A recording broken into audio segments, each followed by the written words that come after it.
الصلاة والسلام وعلى آله وصحبه ومن تبعهم بعد. Teman-teman yang kami hormati bahwa ya kan kalau kita belajar bersama membaca tafsir daripada surah Al-Baqarah mulai ayat dari 58 kafat 57 surah Al-Baqarah ayat yang ke-57. Allah Subhanahu wa taala berfirman, "Ba'da a'udzu billahi minasyaitonir rajim, wa dhallalna 'alaikumul ghamama wa anzalna 'alaikumul manna wassalwa. Kulu min thayyibati ma razaqnakum washkuru wa ma zalamuna walakin kanu anfusahum yadhlimun." Allah Subhanahu wa taala firman, dan kami telah memberikan kepada kalian naungan.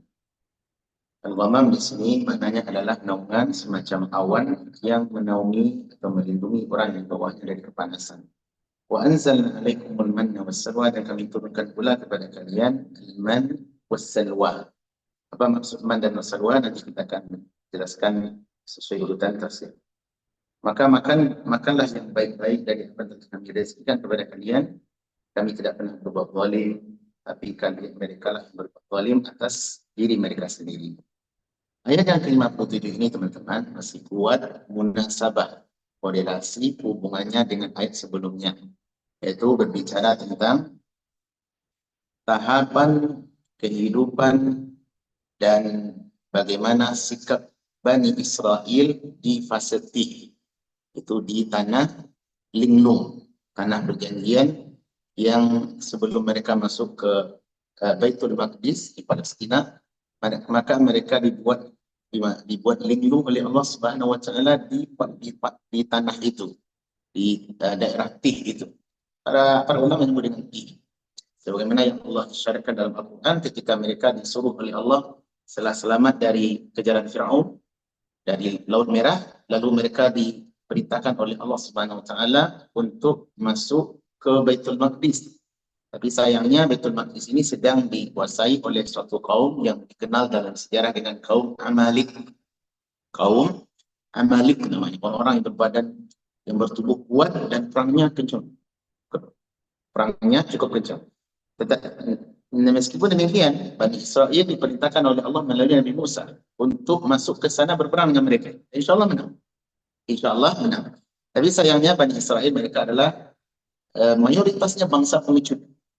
Mereka itu pengecut, ya, tidak berani. Lalu mereka menyuruh Nabi Musa, mengatakan, "Qalu ya Musa, inna lan nadkhulaha abadan ma damu fi." Wahai Musa, kami tidak akan mau masuk ke Baitul Maqdis itu selama mereka masih bercongkol di sana.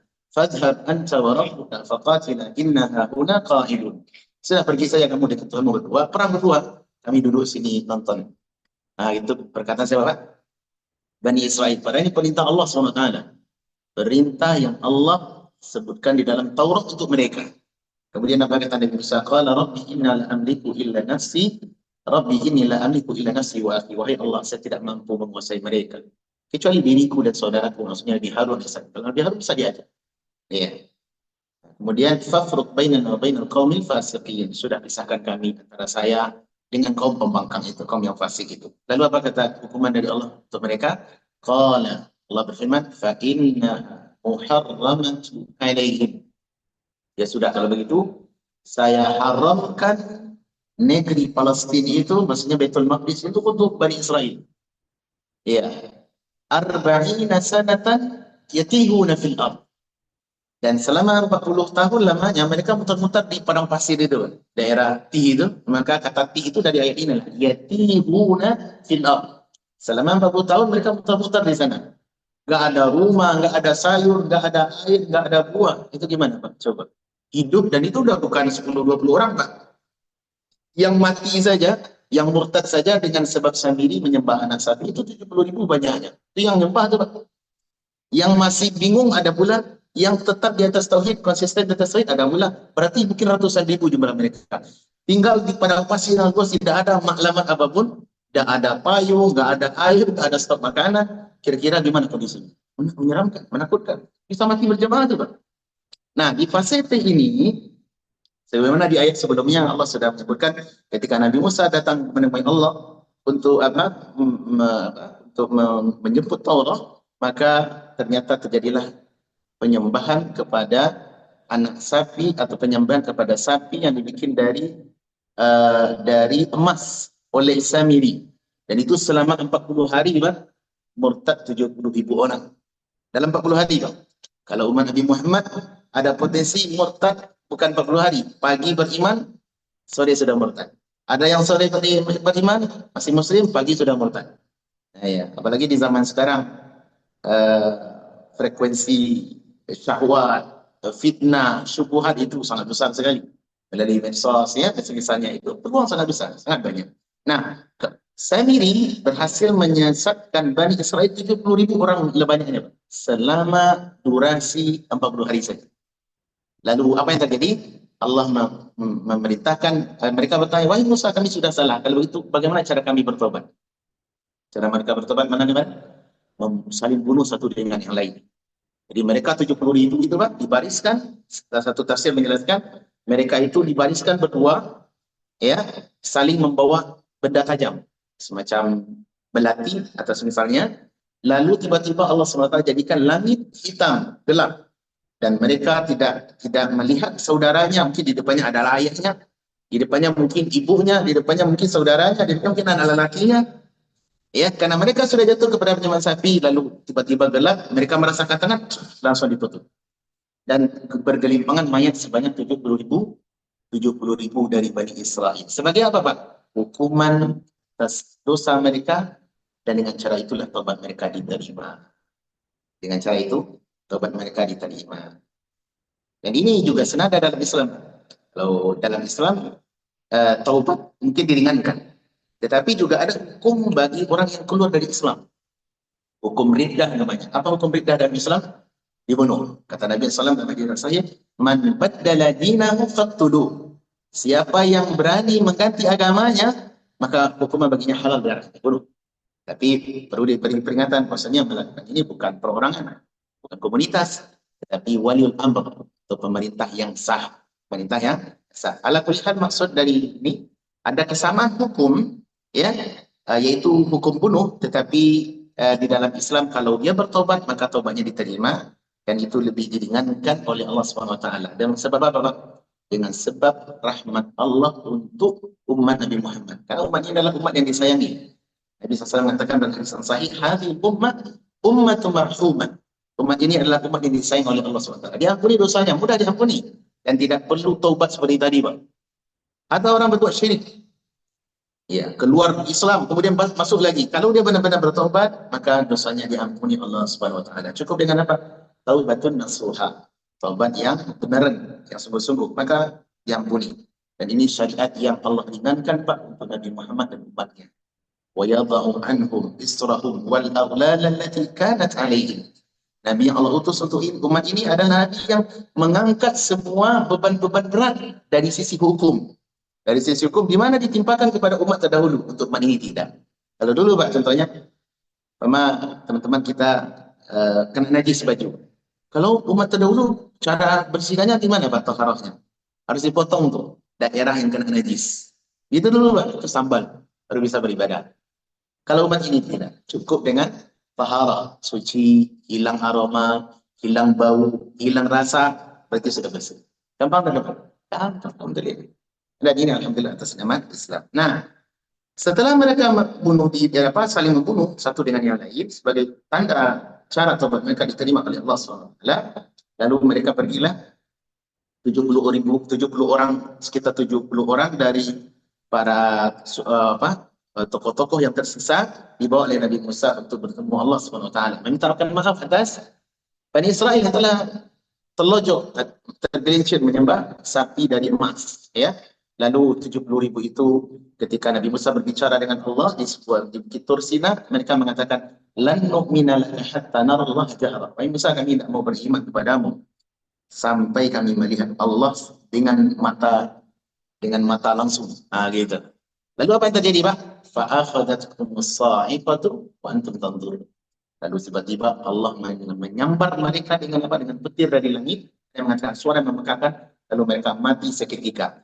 Tsumma ba'atsnakum min ba'di mautikum la'allakum tashkurun.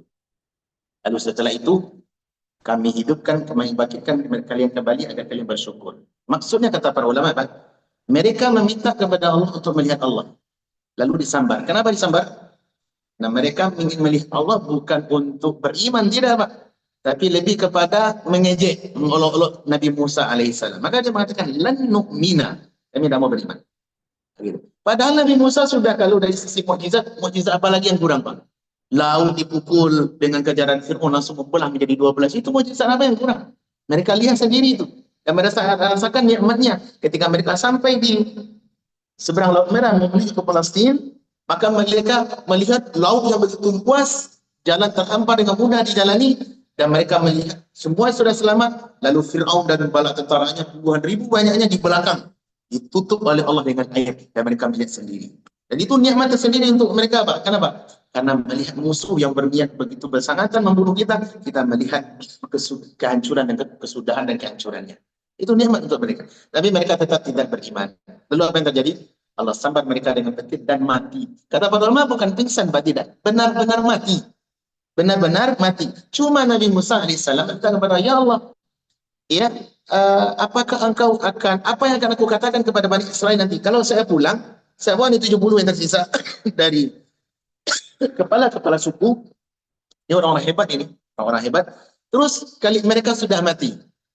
Lalu saya pulang sendiri, apa yang akan saya katakan kepada masyarakat Bani Israel yang tertinggal? Apa kata saya? Lalu apa yang Allah lakukan? Allah hidupkan mereka kembali. Inilah isyarat ayat di ayat 56 kemarin. Jadi mereka benar-benar dihidupkan kembali. Agar apa? Agar mereka tahu cara bersyukur, bertauhid kepada Allah. Jangan pernah lagi berbuat syirik. Dan ini dalil menunjukkan ada kejadian-kejadian luar biasa yang di luar batas normal, yaitu manusia benar-benar sudah mati dan bisa hidup kembali. Tapi itu siapa melakukan Pak? Allah Subhanahu Wa Taala. Ya, pelajaran apa yang bisa kita ambil teman-teman dari ayat ini? Yaitu menambah keimanan seharusnya di dalam hati kita tentang kemahamampuan Allah Subhanahu Wa Taala membangkitkan semua manusia setelah kiamat nanti. Tak sulit bagi Allah. Kenapa? Itu sudah terjadi di umat terdahulu. Sudah terjadi bagi umat terdahulu. Ini hukuman di antara hukuman yang Allah berikan kepada siapa? Kepada Bani Israel. Kepada anak-anak Bani Israel. Ya. Kenapa? Apa tujuan hukuman Pak? Hukuman itu adalah untuk mendidik mereka. Apa tujuan hukuman Pak? Untuk mendidik. Jadi bukan karena Allah benci kepada mereka. Tidak, Allah sayang sekali. Ya. Allah ingin mendidik Bani Israel. Dan itu tujuan hukuman kan itu tujuannya Pak. Tidak boleh kita memberikan hukuman, tapi tujuannya untuk menghancurkan, merusak, tak boleh. Hukuman itu tujuannya adalah untuk mendidik. Demikian pula kita dalam kehidupan keseharian, umpama kita menghukum anak, boleh tak menghukum? Boleh, selama tidak melampaui batas. Tujuannya apa Pak? Untuk mendidik. Jangan dibiarkan anak semaunya. Semua yang diinginkan harus dapat. Semua yang ingin dia beli harus kita berikan. Kalau tidak, dia akan meronta-ronta. Kalau dibiarkan dalam koridor seperti itu, berarti kita sedang menumbuhkan apa Pak? Musang yang apa? Serigala yang berbahaya. Mereka akan menjadi anak yang arogan, egois. Maka seorang ayah yang cerdas, ibu yang pintar, mereka akan menetapkan sebuah aturan. Walaupun itu beraroma hukuman, tujuannya adalah untuk pendidikan. Baik. Nah sekarang kita lanjut setelah kronologi tadi. Kita lanjut di ayat 60. Allah mengatakan wadhallalna 'alaikumul ghamam. Lalu Allah menyebutkan nikmat lagi. Nikmat untuk mereka Bani Israel. Dan kami telah turunkan kepada kalian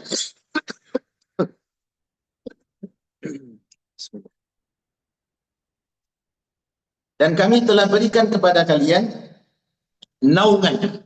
Al-ghamam, kata para ulama, itu adalah awan putih yang sejuk, di mana orang yang berada di bawahnya akan merasa teduh dan kedinginan.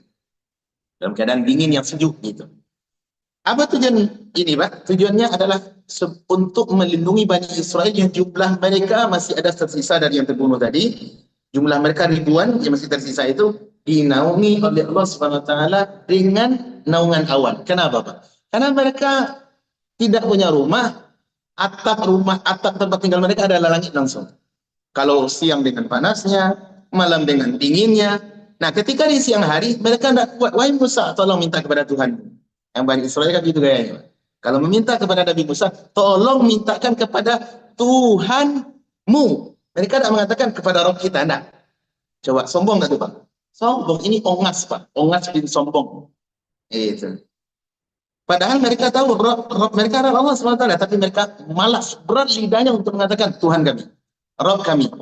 Ya Musa, ud'u lana rabbak, ya Musa, ud'u lana rabbak. Banyak sekali itu Pak. Tolong mintakan kepada Tuhanmu, tolong mintakan kepada Tuhan. Apa itu? Kami panas. Gimana mau hidup di daerah linglung ini, padang pasir yang luas, panas bersangatan, dan kami tidak ada yang memayungi. Kami mintakan kepada Allah, bersama tangan. Apa yang terjadi Pak? Awan, tiba-tiba awan putih yang melindungi mereka, jumlahnya sangat tebal dan jauh luas dari sengatan matahari. Nah, ini nikmat yang Allah sebutkan lagi untuk mereka. Kemudian wa anzalna 'alaikumul manna wassalwa. Ada cukup itu, Pak. Sudah nyaman badan, ya. Adanya awan yang melindungi, lalu kami berikan kepada kalian al-manna wassalwa. Apa maksud manna? Al-man, kata para ulama, dia adalah sejenis minuman. Al-man, sejenis minuman yang seperti Ibnu Katsir menyebutkan, dia lebih putih daripada susu dan lebih manis daripada madu, aromanya sangat enak. Aromanya enak, seperti lebih putih dari madu dan lebih putih dari susu dan lebih manis daripada madu. Rasanya enak sekali. Ini baikkan untuk manis. Adapun salwa, dia adalah makanan. Kalau salwa sejenis makanan. Ada yang mengatakan, beragam para ahli tafsir mengatakan ini sejenis burung, semacam burung darat atau semacam puyuh, yang itu diberikan oleh Allah SWT langsung untuk mereka dari langit. Dan ini ada nampaknya seperti hidangan langit, Pak. Seperti hidangan langit. Di mana man sebagai minuman, pembuka makanan, as-salwa sebagai makanan. Dan itu datang di pagi dan sore hari. Setiap hari, Pak. Datang di pagi dan sore hari. Pagi datang man, dan sore hari pada sudah dapat datang salwa, makanan burung yang sangat banyak dan dalam kondisi siap saji, seakan-akan sudah dimasak dan itu mereka makan. Tempatnya di mana Pak? Tempatnya di tempat yang tinggi, di suatu tempat yang tinggi, dan mereka bisa dengan mudah mengambilnya. Jadi bukan boro-boro makanan jatuh terus menimpa, jatuh di bawah dikampulin, dah di tempat yang tinggi Allah atur oleh Allah Subhanahu Wa Taala. Coba perhatikan teman-teman, badan yang tidak nyaman karena panas dan dingin diatur oleh Allah, diberi perlindungan.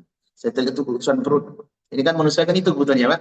Pangan, sandang, dan papan. Itu kan kebutuhan dasar manusia Pak. Nah, ini dipenuhi oleh Allah SWT dan itu menakjubkan. Sesuatu yang tidak tidak pada normalnya.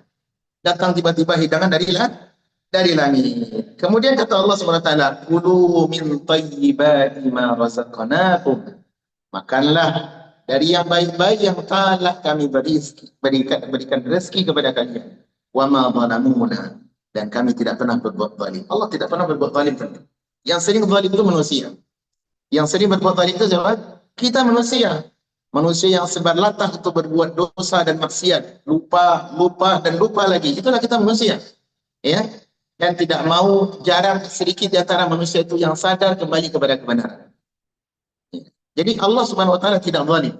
Allah menghukum kenapa? Karena keadilan. Dan Allah memberi nikmat kenapa? Kasih sayang dan karunia berupa pemberian. Ya, surga diberikan oleh Allah Subhanahu Wa Taala. Kenapa, Pak? Kenapa itu? Karena karunia, pemberian Allah Subhanahu Wa Taala. Ya. Adapun neraka diciptakan oleh Allah Jalla wa Ala sebagai bentuk keadilan. Karena ada yang bertanya, Ustaz, orang kafir itu orang kalau zalim umpama dia berbuat maksiat atau kufur menyembah kepada selain Allah di dunia, mungkin rata-rata usianya 70-80 tahun. Taruhlah 80 tahun boleh bermaksiat. Tapi kok diazab dalam neraka kekal abadi selama-lamanya? Apa jawabannya? Jawabannya, apakah Allah zalim? Ini karena keadilan Allah Subhanahu wa Ta'ala. Tapi kan tidak imbang, ya, tidak imbang dari sisi apa? Dari sisi komparasi waktu. Tetapi dari sisi hikmah, Allah SWT sangat adil dan tidak ada zalimi sedikit pun. Kenapa Pak? Karena manusia mereka memiliki sifat latah dan suka terus menerus di atas maksiat. Walaupun sudah diingatkan. Itu sifat manusia Pak. Seperti Bani Israil ini.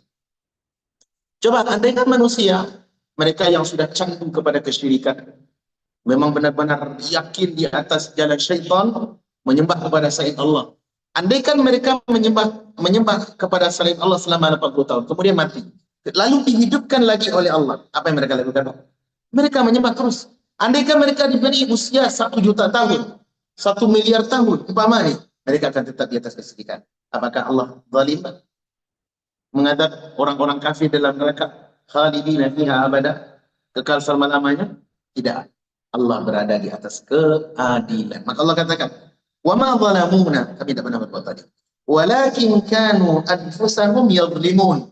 Jadi mereka lah manusia itu yang suka berada terus di atas apa, Pak? Di atas kezaliman. Ini sifat manusia. Mengenai al-man wa salwa tadi, teman-teman. Al-man itu ada sebagai manusia, sebagai pada ahli tafsir menjelaskan bahwa dia adalah sejenis apa minuman, dan itu kayak apa, seperti cendawan, ya. Seperti apa, teman-teman? Seperti seperti mardu, ya, atau cendawan gitu, seperti cendawan. Dan di dalam hadis ada keterangan tentang suatu makanan atau minuman yang suatu tumbuhan yang bisa dijadikan sebagai minuman. Namanya al-kum'ah. Namanya, Pak, dalam bahasa Arab. Saya tidak tahu tepatnya dalam bahasa kita, tapi saya coba cari namanya bahasa kita ini kayak cendawan, Pak. Atau cendawan, teman-teman. Cendawan tahu? Atau cendawan apa ya? Jamur lah, jamur ya. Jamur tahu, Pak? Jamur itu dimakan pada Abu Barak. Makan ya? Pernah makan jamur? Rasanya apa, Pak? Hah? Enak, ya? Enak. Nanti jamur enak. Nah, ada hadis, keterangan hadis dibawakan oleh Syekh di sini tentang makna al-man. Al-man dia adalah madatun, ya, hulwatun kal asal. Dia adalah sejenis tumbuhan, ya, yang manis sebagaimana madu. Sebagaimana madu. Adapun salwa adalah ta'irun. Dia sejenis burung. Nah, ada jenis tumbuhan yang datang dalam hadis sebagai derivasi turunan daripada alman, itu namanya kum'ah. Ya, al-kum'ah itu sejenis jamur, di mana ada keterangan dari Nabi SAW dalam hadis Sahih Muslim. Nabi SAW bersabda, al-kum'atu minal man. Cendawan, saya cendawan ya, mungkin teman-teman tidak tahu ya. Jamur itu berasal dari alman, turunan daripada alman yang pernah diturunkan kepada Bani Israel. Alladzi anzalallahu ala Bani Israel, yang pernah diturunkan oleh Allah kepada Bani Israel. Wa ma'uha shifaa'un lil ain. Dan airnya itu bisa bermanfaat dengan izin Allah untuk obat mata. Untuk obat mata. Makanya hadis ini dibawakan oleh para ulama di dalam kitab Tibbun Nabawi. Kitab tentang kesehatan ala nabawi. Nah, apa itu kum'ah, Pak? Kalau teman-teman pernah lihat, orang Qatar atau orang Arab secara umum lah, baik Saudi, Oman, Bahrain dan sekitarnya, mereka sering jual kayak cendawan putih itu, Pak. Biasanya di mobil gitu kan, jual. Dia putih tapi harganya mahal. Kalau kita tuh kayak jamur, Pak. Inilah yang disebut oleh Arab sekarang kum'ah namanya.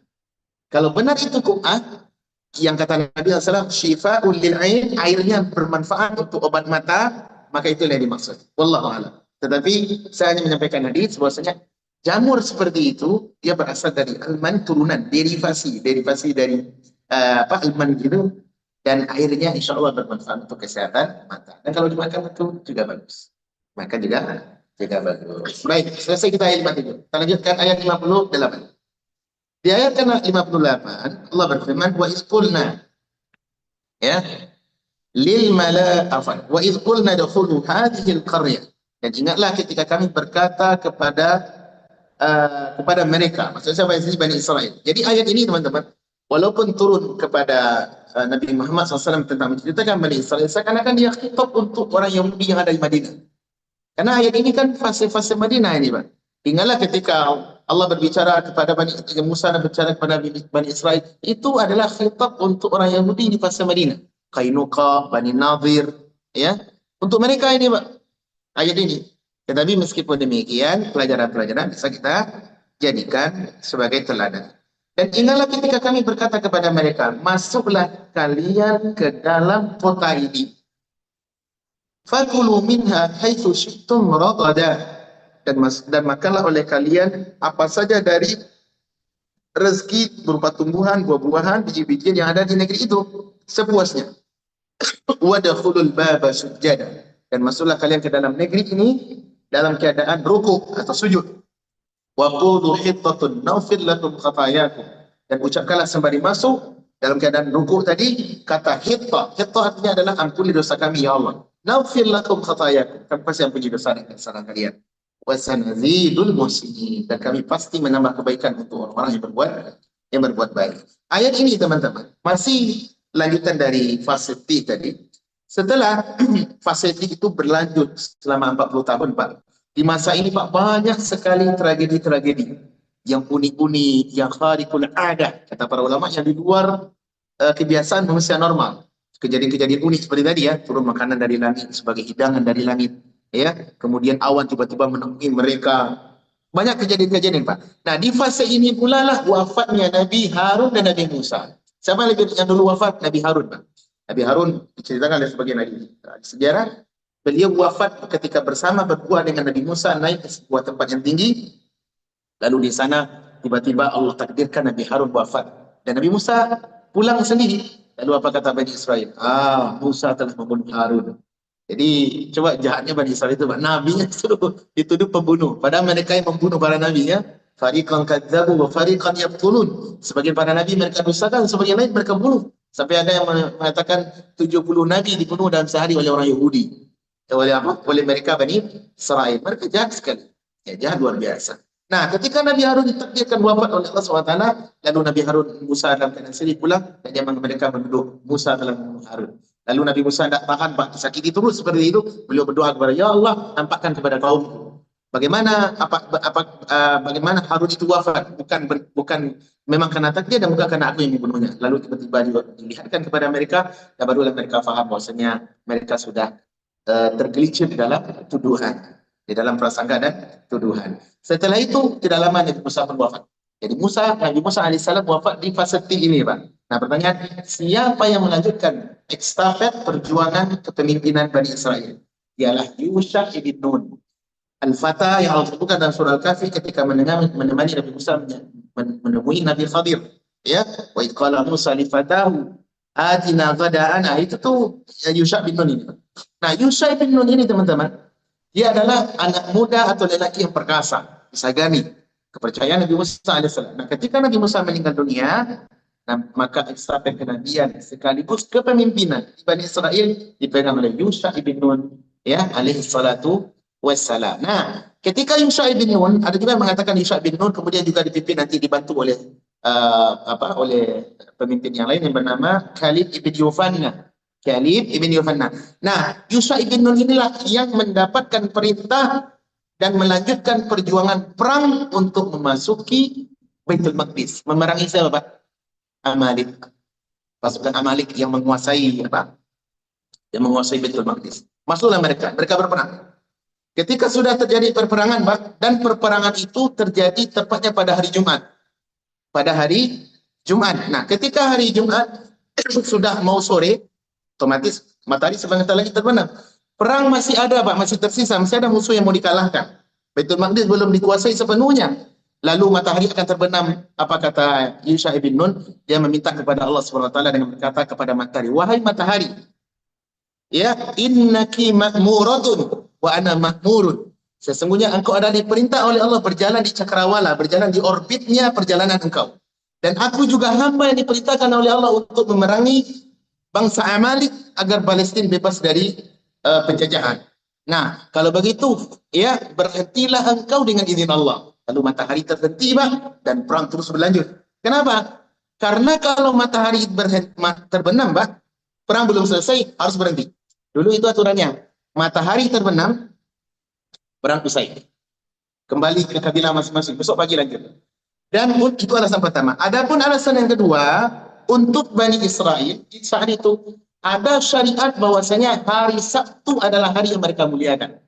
Kalau matahari sudah terbenam, Pak, hari Jumat terbenam, berarti masuk fase Sabtu. Dan hari Sabtu gak boleh perang. Gak boleh perang, gak boleh ngambil cari ikan. Benar-benar hari senyap, sepi untuk beribadah kepada Allah SWT. Dan ini adalah khusus untuk syariat mereka.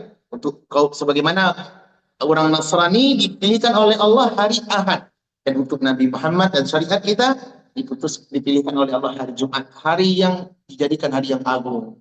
Hari lebaran untuk kaum muslimin, untuk orang-orang, untuk kaum muslimin sekali dalam sepekan. Itu hari Jumat. Nah, inilah alasannya. Lalu matahari tiba-tiba berhenti dan Yusha bin Nun berperang dengan sungguh-sungguh bersama Bani Israel, ya. Dan dengan izin Allah menanglah mereka. Setelah menang, berlakulah ayat ini. Berlakulah ayat ini. Ini salah satu tafsir menyebutkan, dan ingatlah ketika kami berkata kepada mereka, udkhulu hadhil qaryah. Masuklah kalian ke dalam negeri ini. Masuk negeri ini salah satu tafsir adalah Baitul Maqdis. Jadi setelah menang, mereka masuk ke Baitul Maqdis. Nah, tapi ada syariat yang Allah tetapkan kepada mereka. Pertama, Allah beri kabar gembira dulu. Fakulu minha haitsu syi'tum ragada. Makalah dari rezeki yang sudah ada di sana, di tanah-tanah yang tumbuh itu, sepuas kalian. Wadkhulul baba sujada. Tapi ada syariat yang mesti kalian lakukan. Apa itu? Masuk ke dalam melalui pintu gerbang Baitul Maqdis itu dalam keadaan merukuk, Pak. Masuk merukuk. Sebagai apa? Sebagai bentuk merendahkan diri kepada Allah, ya, dan takzim kepadanya. Ya, masuklah kalian ke dalam merukuk. Kemudian yang kedua, wa qulu hittah. Ucapkanlah hittah. Kata Syekh di sini, jumhur para ahli itu mengatakan maksud hittah adalah ai ihtit dzunubana. Ya Allah, hapuskan, bersihkan kesalahan-kesalahan kami. Kan banyak tuh, banyak kesalahan Bani Israil pada 1-2. Mulai dari dosa paling besar sampai dosa yang di bawahnya dilakukan oleh Bani Israil. Ampuni dosa-dosa kami ya Allah. Kenapa? Karena Baitul Maqdis sudah Engkau bukakan untuk kami. 40 tahun kami berada di negeri linglung dalam kondisi suka duka dan terjadi yang beragam, lalu Engkau berikan kami peluang untuk masuk Baitul Maqdis. Maka itu ya Allah, hittah maksudnya adalah ihtit dzunubana. Ampuni dosa-dosa kami ya Allah. Allah mengatakan apa? Naghfir lakum khataya. Kami pasti ampuni dosa kalian. Sayang Allah. Sayang sekali. Wa sanazidul muhsinin. Dan kami pasti akan menambah kebaikan untuk orang-orang yang berbuat baik. Tapi apa yang terjadi, Pak? Fabaddala alladhina zalamu qawlan ghayra alladhi qila lahum. Tapi sayangnya, orang-orang zalim itu mengganti kata dari yang diperintahkan, lain pula yang dilakukan. Apa yang mereka ganti, Pak? Kata hittah, ha, ta dan ta marbutah diganti dengan hintah, ha, nun, ta dan ta marbutah. Mirip, seakan mirip tapi berbeda. Perbedaannya apa antara Aceh dengan Papua? Jauh sekali, Pak, perbedaannya. Kalau hittah artinya adalah bentuk tawadhu, ya Allah ampuni dosa-dosa kami. Kalau hintah artinya apa? Habbah min syair. Ini gandum. Gandum, biji-biji gandum. Artinya apa? Ya Allah berilah kami biji gandum. Ya Allah berilah kami biji gandum. Itu otak orang kemana tuh? Ngiyal lah bangsa seperti ini. Komunitas apa namanya? Tapi itulah Bani Israil. Disuruh oleh Allah, sudah diberi nikmat masuk Baitul Maqdis, ya, katakanlah ya Allah ampuni dosa kami. Tidak, ya Allah beri kami anggur, beri kami gandum. Coba, ngeyel luar biasa. Mereka ganti kata hittah dengan kata hintah. Itulah mereka Bani Israil, Pak, subhanallah. Kemudian kata Allah, fa'anzalna 'alal ladzina zalamu rijzan. Lalu kami tiba-tiba turunkan kepada orang yang zalim itu rijzan, semacam penyakit dari langit. Ada yang mengatakan wabak semacam taun, lalu mereka ditimpa penyakit itu dan mati. Kembali Allah memberi pendidikan kepada mereka. Apa tujuan pendidikan? Tujuan azab tadi, Pak? Tujuan siksaan? Hukuman apa tujuannya?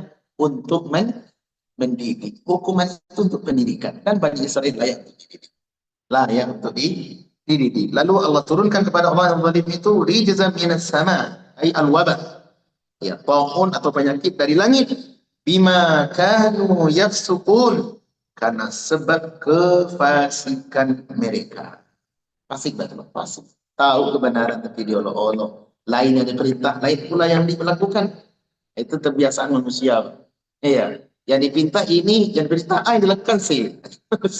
Subhanallah. Ada lagi itu, Pak, ada. Iya, sebagai manusia ada. Walaupun ini bosnya, Pak, tapi turunan-turunan yang semisal sangat banyak.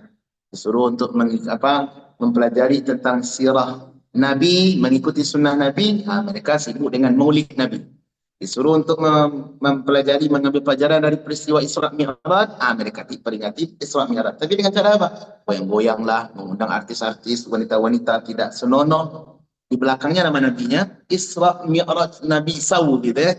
Tapi di depannya dia pak atu-atu pakai peci atau pakai baju agamais gitu, baju apa? Piyama yang misalnya goyang dengan itu. Ini kan lain yang diperintah lah, ini dilakukan. Itu kan perbuatan Bani Israel. Orang Yahudi secara umum. Gitu. Nah, oleh karena itu teman-teman, kisah ini bukan hanya sebatas sejarah yang kita sebutkan, tetapi agar kita mendulang faedah dan pengajaran daripada kisah ini. Baik. Kemudian berikutnya kata Allah Subhanahu wa taala,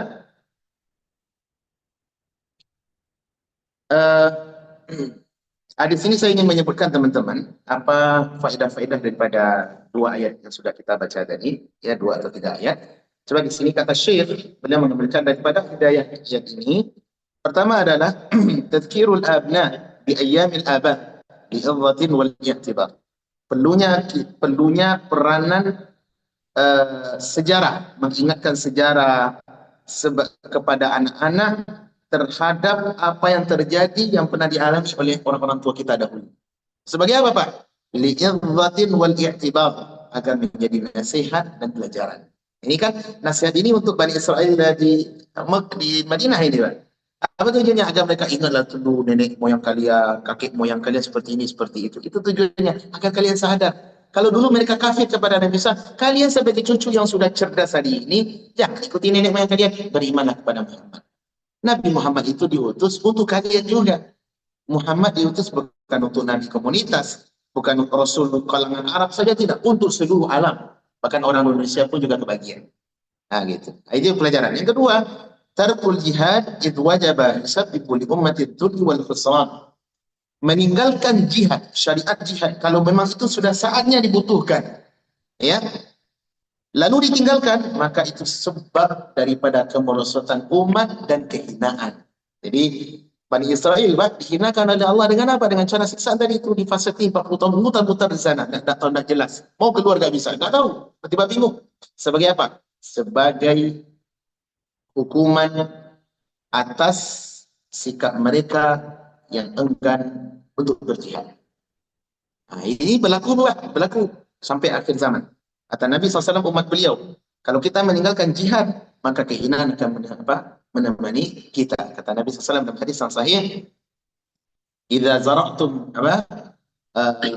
idza syagaltum bizar." Maka SAW, apabila kalian telah sibuk dengan urusan pertanian, sibuk dengan dengan ekor-ekor sapi, sudah sibuk dengan perdagangan, wa taraktumul jihad, dan kalian meninggalkan jihad di jalan Allah SWT, sudah layaknya kalian untuk berjihad, tapi kalian enggan karena sifat pengecut yang ada di dalam hati kalian, maka Allah akan timpakan kepada kalian dullah, kehinaan, ya, dan tidak akan diangkat kehinaan itu sampai kita kembali kepada praktek syariat yang benar. Baik. Kemudian berikutnya at-tahdhir min aqibatil zulmi wal fisqi wa tamarrud ala awamir syari', dan peringatan keras terhadap orang yang membangkang, akibat jelek daripada para pembangkang, orang yang zalim, orang yang fasik, dan di atas yang melanggar perintah syariat. Kemudian juga hurmatu ta'wilin nusus asy-syar'iyyah bil khuruj biha an murad syari' minha.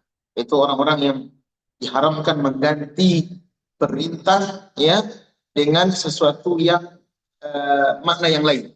Yang Allah sebut begini, difahami lain. Yang Allah perintahkan A, yang bukan C. Itu apa dia? Haram itu.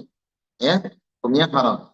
Fadilatul ihsani fil qawli wal amal. Ini keutamaan atau kebaikan dalam ucapan dan perbuatan. Ini tentang ayat 59. Kita lanjut ayat 60. Wa idh istasqa Musa liqaumi. Ingatlah ketika Musa memintakan air kepada Allah untuk kaumnya. Faqulna idrib bi'asakal hajar. Lalu kami tiba-tiba berfirman, memerintahkan kepada Musa, idrib bi'asakal hajar, wahai Musa, pukullah batu itu dengan tongkatmu. Ya, pukullah batu itu dengan tongkatmu. Fanfajarat minhu 12 ain. Lalu tiba-tiba batu yang dipukul oleh Nabi Musa tadi memancarkan mata air. Air yang benar-benar real, Pak. Bukan mimpi, bukan santet apalagi mimpi ya. Benar-benar air. Lalu tiba-tiba air memancar sebanyak 12 mata air. Qad alima kullu unasim masyrabahum. Setiap suku itu sudah tahu bagian mana mata air yang mereka ambil. Ya. Kulu washrabu min rizqillah. Lalu Allah kembali mengatakan makan, ya, dan minumlah daripada rezeki yang telah Allah berikan kepada kalian. Wala ta'thaw fil ardi mufsidin, dan jangan kalian berbuat kerusakan di muka bumi. Ayat ini teman-teman juga menyebutkan tentang nikmat yang Allah berikan kepada mereka Bani Israel. Wallahu alam apakah ini sesuai urutan atau tidak, tapi bisa jadi ini terjadi juga di fase karena nanti yang sesuai urutan itu Pak ada ayat di surat Al-A'raf. A'raf itu Pak dari ayat 103 atau 104 ke atas itu hampir sampai selesai Pak. 2 page terakhir itu semua menceritakan kronologi perjalanan Nabi Musa dengan Bani Israel. Dari masa Fir'aun di mana mereka bergulat, Nabi Musa bergulat dengan para tukang sihir Fir'aun sampai mereka masuk ke Palestina. Diceritakan kronologinya lengkap di surat Al-A'raf. Nah, jadi intinya salah satu tragedi yang terjadi bagi Musa adalah Nabi Musa pernah memintakan kepada Allah untuk kaumnya istisqa. Ya, kalau di sini istisqa. Kalau dalam bahasa kita apa? Istisqa. Istisqa apa artinya? Meminta hujan. Kalau Nabi Musa tidak, memintakan air kepada Allah untuk kaumnya. Kenapa, Pak? Fase itu haus. Lapar, haus, dan mereka butuh air. Mereka butuh air. Ya, air untuk mandi, air untuk untuk bersuci. Itu hidup tidak ada air susah, Pak. Tidak ada air payah. Air ini adalah makhluk yang Allah ciptakan sebagai bagian besar dalam komponen kehidupan manusia. Gak ada air yang bisa hidup. Allah mengatakan air ini adalah bahagian daripada kehidupan besar manusia. Wa ja'alna minal ma'i kulla syai'in hayyin. Segala sesuatu bisa hidup bergerak hanya karena air. Kalau gak ada air gak bisa. Coba siapa yang bisa tak mandi dan sebagainya? Bisa. Gak bisa gak mandi. Ya, boro-boro punya air dan tidak ada diminum. Baik. Ya, maka air adalah nikmat yang sangat besar. Dan air termasuk makhluk tertua di muka bumi ini. Bahkan di alam semesta. Lebih tua daripada langit dan bumi. Mana yang lebih tua, Pak? Air atau langit dan bumi? Mana yang lebih tua, Pak? Langit, bumi, atau air? Ini air nih. Kan di sini bentuknya nih. Ini air, Pak. Jangan anggap remeh. Ini makhluk profesional ini. Senioritas nih. Kalau katakan senior nih. Lebih senior daripada kita semua. Lebih senior daripada Nabi Adam. Bahkan lebih tua daripada langit dan bumi. Menurut saya lebih tua daripada matahari. Matahari belum diciptakan, langit Allah sudah menciptakan air. Benar atau tidak? Mana lebih tua? Lebih tua air. Apa dasarnya? Arash. Ketika Allah Subhanahu wa taala mengatakan dalam surat Hud, "Alladzi khalaqas samawati wal arda fi sittati ayyam." Allah menciptakan langit dan bumi dalam 6 masa. Wa kana arshuhu 'alal ma'. Dan sebelum itu, arsy Allah sudah berada di atas air. Karena sains belakangan, walaupun kita tidak butuh dalam hal ini, cukup akidah kita bangun di atas air. Tapi sains ternyata berjalan sejalan dengan air. Menurut sains, air lebih tua daripada matahari. Artinya apa? Ini adalah makhluk atau benda yang Allah ciptakan jauh sebelum perjalanan langit dan bumi. Nah, inilah kebutuhan yang Allah jadikan komponen ya di dalam kehidupan manusia yang sangat berarti. Nah, ketika tidak ada air, ini adalah berarti mati, kesulitan. Orang mungkin bisa tidak bertahan makan dalam 1 pekan, 1 bulan, bisa jadi berbulan-bulan kayak saudara kita yang semoga Allah tolong mereka yang ada di Suriah sebelumnya atau di Palestina. Mereka tidak makan berbulan-bulan, 6 bulan tidak makan, badan kecil, tapi masih bisa bernafas selama air misalnya. Air masih ada walaupun sedikit. Tubuh kita tidak bisa tidak minum air. Ya. Masanya bisa akan mendekati kepada kematian ketika tidak ada. Nah, ketika Nabi Musa kaumnya tidak punya air, maka mereka minta, wahai Musa, tolong mintakan kepada Allah. Sama gitu juga Pak, kayaknya. Mintakan kepada Tuhanmu Musa, agar kami diberi air. Lalu Musa dengan kesabarannya juga mengangkat tangan. Lalu apa kata Allah? Fakulna, lalu kami berkata kepada Musa, idrib bihasakal hajar. Hai Musa, pukullah dengan tongkatmu itu batu. Jadi ada batu, ada yang mengatakan dia kayak simetris, kayak bujur sangkar besar, di depannya murabbak segi 4 gitu, ya, segi 4. Lalu batu besar itu dipukul oleh Nabi Musa dengan tongkatnya, yang sebelumnya memukul laut. Bahkan ini tongkat Pak, sudah tongkat lama ini Pak usianya. Yang ketika Nabi Musa berjalan dari Mesir ke kota Madian, yang dulu yang jadi apa melarikan diri dari bangsa Kipti itu tongkat yang dikatakan ya Musa apa yang ada di tanganmu, qala ya asaya atawakkau 'alaiha wa abussu biha 'ala ghanami wa liya fiha ma'arib ukhra dan syaitan. Wahai Allah, ini tongkat ini banyak guna bagi saya. Satu untuk apa? Untuk menunjuk jalan, gunakan untuk berjalan. Yang kedua untuk mengarahkan apa namanya? Domba, hewan, kasih makan rumput, dan banyak walia ma'arib ukhra, dan saya punya banyak manfaat lain dari tongkat ini. Tongkat yang sama itulah yang digunakan oleh Nabi Musa untuk memukul laut, dan sekarang digunakan lagi untuk menunjukkan mukjizat yang berikutnya, itu memukul batu dengan tongkat itu sehingga terpecahlah 12 keran air yang besar. Bukan kecil Pak, keran air yang besar. Dan masing-masing ada 12. Apa masing-masing punya apa? Punya tempat air minum. Maka Allah mengatakan wa kullu unasim qad alima kullu unasim mashrabahu. 12 mata air itu sehingga masing-masing suku sudah mengetahui mana mata airnya mana mata air yang harus mereka tepati atau mereka ambil. Kenapa Pak? Karena Bani Israel itu 12 suku dari keturunan anaknya Nabi Yakub alaihissalam, keturunan Nabi Yusuf, keturunan Yahuda, keturunan Lewi, keturunan Bunyamin, dan saudara-saudara yang lain. Itu 14 Pak. Mungkin atuknya udah meninggal, yang orang-orang tadi meninggal, tapi anak cucunya ada. Setiap mereka punya suku. Nah, diberikan persis 12 Pak. Tidak dikurangi satu pun. Coba kalau diberikan 11. Ganjil Pak. Yang bisa dua suku punya satu mata air. Ada enggak potensi bertengkar Pak? Ada. Tapi Allah sayang diberikan sesi suku. Coba gimana rahmat Allah untuk Bani Israel. Iya, walaupun mereka pembangkang, tapi rahmat Allah, saya kasih sayang Allah sangat luas kepada mereka. Dan Nabi Musa pun demikian, gak pernah bosan-bosan Pak, memintakan kepada Allah apa yang mereka inginkan.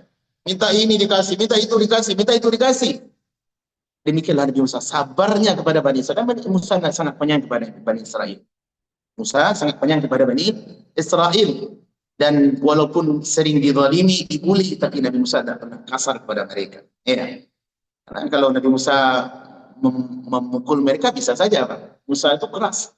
Dia sangat kuat ketika memukul seorang Kipti yang ketika bermusuhan atau berselisih paham di Mesir dengan salah satu Bani Israel, dipegang aja oleh Nabi Musa untuk melerai langsung mati.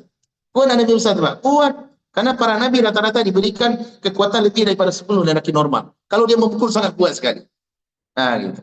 Tapi meski demikian Nabi Musa tetap sabar. Karena Nabi SAW ketika beliau dijahili oleh kaumnya, oleh salah satu daripada orang-orang Khawarij, dia mengatakan Muhammad ini membagi harta rampasan tidak adil. Kenapa? Karena Nabi mendahulukan orang pemuka-pemuka Quraisy, orang-orang yang kepala-kepala suku lebih banyak diberikan harta ghanimah, onta, uang, emas dan semisalnya.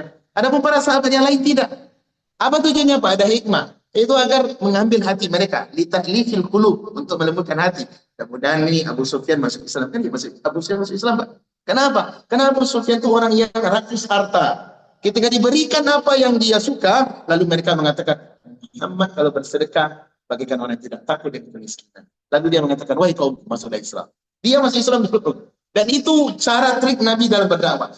Namun hikmah ini tidak dibaca oleh Zulkhuwaisirah atau yang kawan-kawan pocok-pocoknya. Dia mengatakan Muhammad tidak adil dalam membagi harta ghanimah. Lalu kata Nabi SAW, celaka. Kalau Allah dan Rasulnya dituduh, diklaim tidak adil dalam membagi tidak adil dalam membagi harta harta ghanimah, siapa yang akan adil?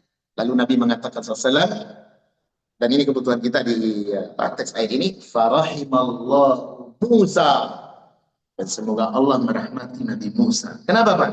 Faqad udhiya katsira. Sebab Musa sudah disakiti oleh kalangan kaumnya berkali-kali.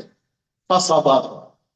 Dan dia tetap berada di atas kesabaran. Dan Nabi SAW pernah memuji Nabi Musa dengan kesabaran. Lalu kata Allah SWT, makan dan minumlah dari rezeki yang Allah telah berikan kepada kalian. Namun jangan berbikin kerusakan di muka bumi. Jangan bikin kerusakan. Tapi apakah itu berlaku Pak?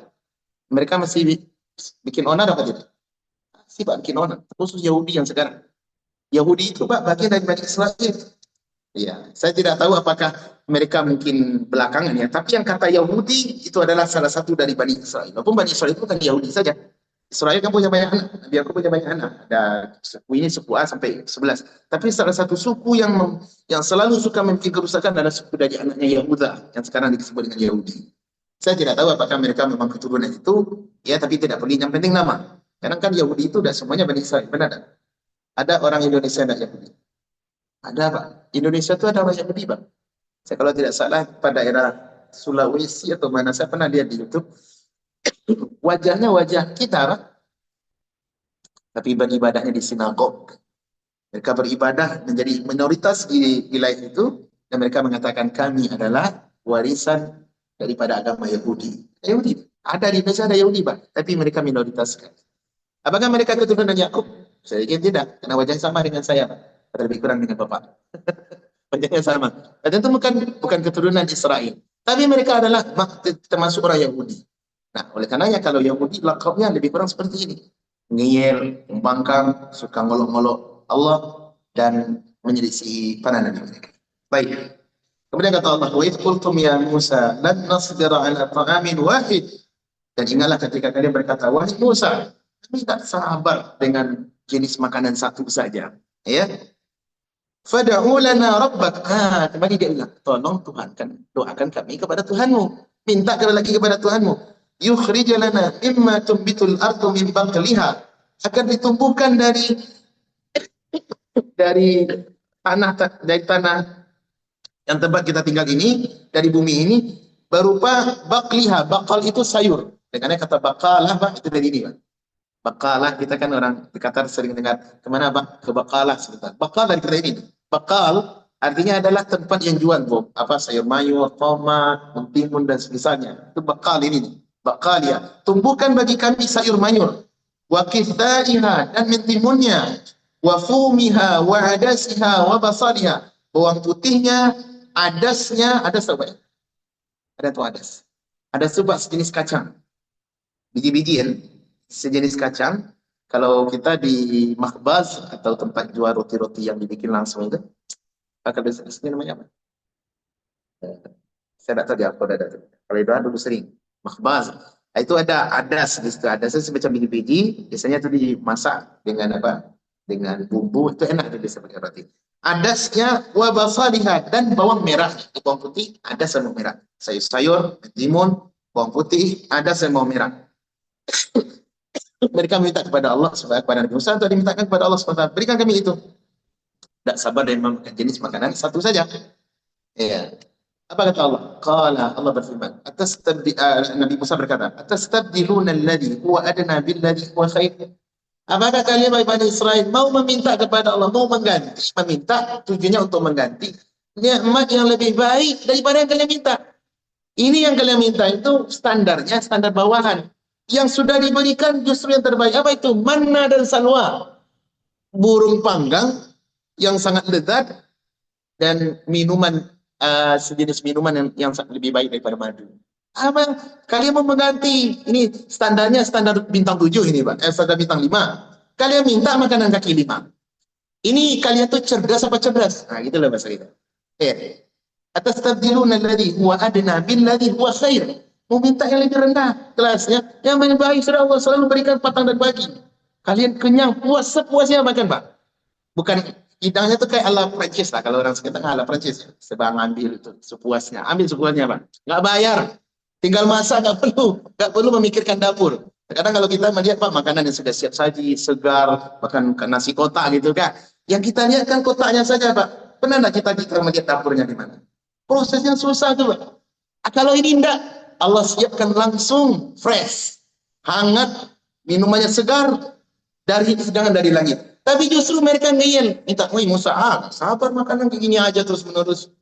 Ya, kami minta yang lebih dari apa? Tumbuhkan dari apa? Dari bumi ini ada kacang-kacangannya, sayur-sayurnya. Tumbuhkan untuk kami gak Musa. Gitu. Lalu Nabi Musa menghadap mereka, "Ihbitu Misra, fa inna lakum ma sa'altum."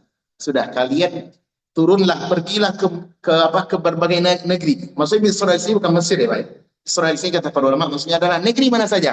Maksudnya ke Palestina, di wilayah Palestina ini, cari di mana saja, mudah-mudah kalian menemukan yang seperti itu. Tambah diminta, Allah sudah siapkan. Ya, tapi kenapa kalian harus memintakan kepada Allah untuk seperti ini? Bukankah yang telah diberi telah lebih baik daripada yang kalian minta? Tapi itulah selera Bani Israel, Pak.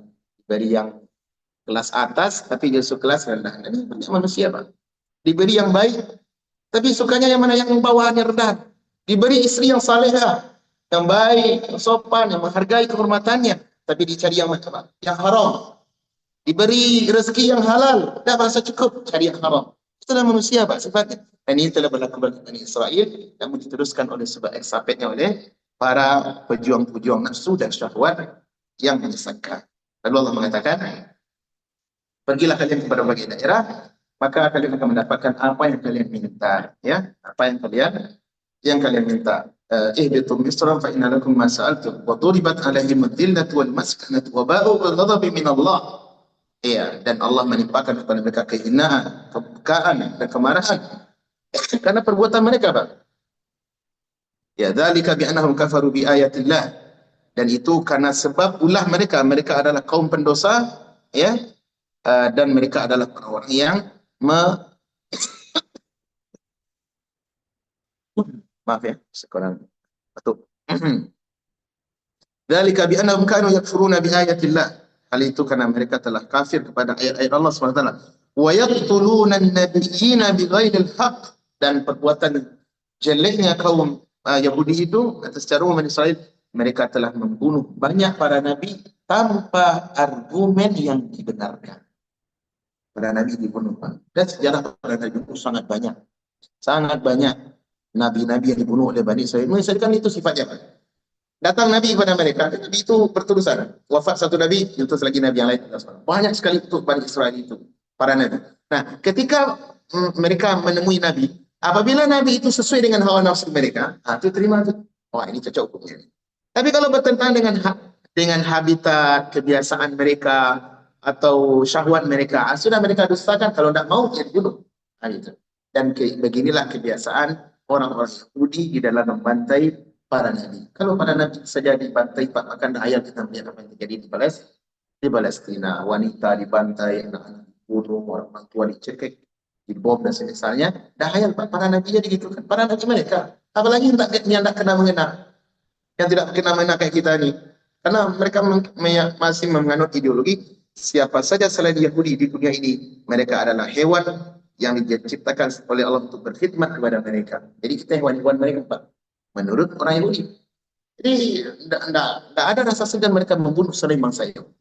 Itulah kebiasaan orang-orang Yahudi. Kenapa? Mereka suka membunuh para nabi. Bahkan Nabi Muhammad SAW pun juga tidak selamat dari ancaman bunuh mereka. Iya. Kenapa Bani Qainuqa disuruh Nabi, Pak, dari Madinah? Apa sebabnya? Karena mereka membunuh Nabi. Diundang Nabi ke camp mereka, ke benteng mereka, lalu mereka bikin makar. Nanti kalau Muhammad datang, tolong pas pintu masuk berdiri satu di atas, pegang batu besar, Muhammad masuk gate, sudah langsung lemparkan. Lalu hal itu dikabarkan oleh Jibril alaihissalam kepada Nabi yang belum menyiapkan pasukan untuk menyerang Bani Qainuqa di Madinah. Biasa mereka membunuh para nabi. Dzalika bima asaw wa kanu hal itu karena mereka adalah bangsa atau generasi komunitas yang candu maksiat, suka bermaksiat, wa kanu ya'tadun, dan telah melampaui batas. Siapa mereka? Ya. Demikian teman-teman, kita coba sampai 61. Mudah-mudahan kalau punya umur, insya kita sambung di kelas berikutnya. Wallahu ta'ala alam. Sampai di sini ada pertanyaan, Pak? Nah, masih ada waktu 2 menit. Ada yang berkali yang mau disampaikan? Silakan. Iya, Pak.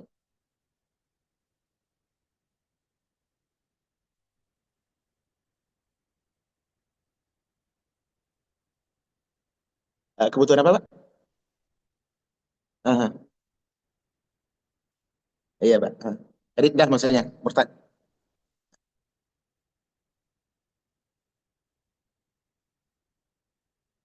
Mhm.